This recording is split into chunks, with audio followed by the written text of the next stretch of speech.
A major change to mail-in ballots began this year. After a new law in Oregon went into effect in January, voters are not able to send in their mail-in ballot on the day of the election, as long as it was postmarked by that day. Although each envelope has prepaid postage, election officials are able to confirm the ballots came to the post offices on time. They instantly, on the day of, get a postmark. Now, from my understanding, traditionally, prepaid postage mail does not, but because they are ballots and because it was a new law passed in Oregon, I know that the law states that they must have a postal indicator or a postmark on them. This year's primary was the first election the state got to see the new law in full effect.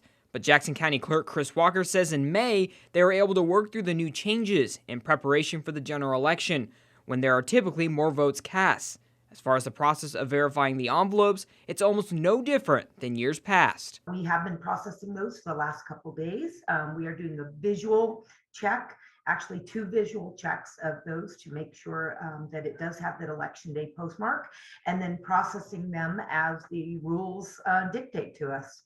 During the verification process, the elections office verifies mail-in ballots through voter signatures. With the new law, it allows people 21 days to respond to the county's request for a signature verification if they believe it doesn't match what's on file.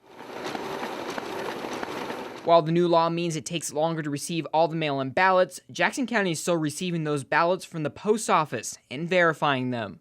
What we wanted to do is get through everything that was accepted on election night, and now it can really let us concentrate on accepting those ballots that are coming in with those election day postmarks up to 7 days after the election. Walker says it's important to know that the verification process takes time, just like it did before this year's change.